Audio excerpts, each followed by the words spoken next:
Cerita diawali dengan seorang pemuda SMP bernama Aijo yang sedang berusaha menyatakan cinta kepada seorang gadis saat sekolah mereka merayakan hari kelulusan.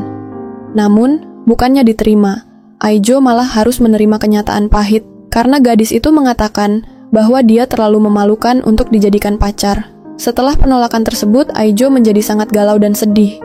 Bukan hanya karena kali ini dia ditolak, tetapi karena ini adalah penolakan ke-100 yang dialaminya sepanjang hidup. Karena merasa sangat putus asa, teman Aijo menyarankan dia untuk pergi ke kuil dan berdoa.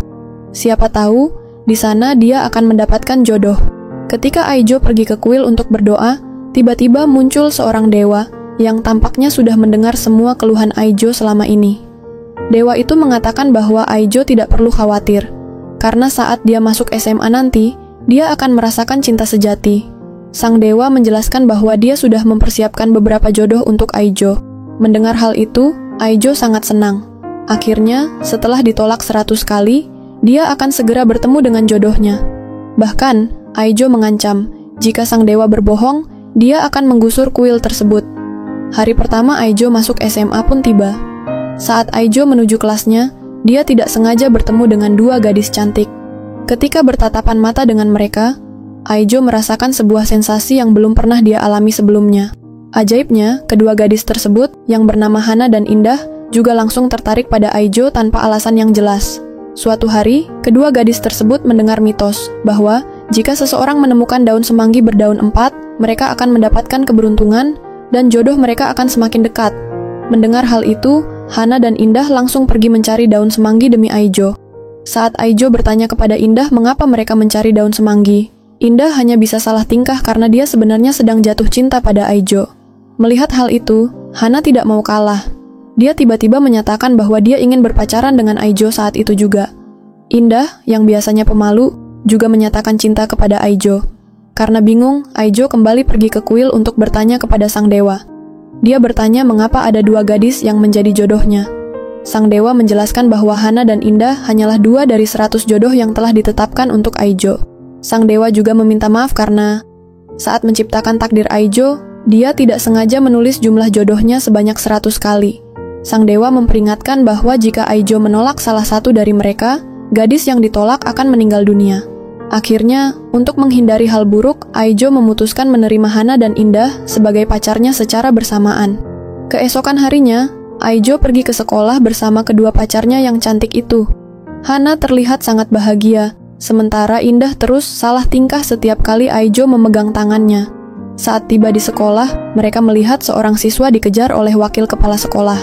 Ternyata, di sekolah tersebut ada aturan bahwa siswa dilarang berlari di koridor.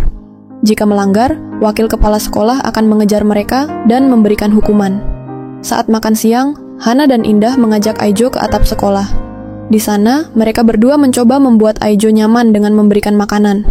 Namun, mereka juga mulai bersaing untuk mendapatkan ciuman pertama dari Aijo.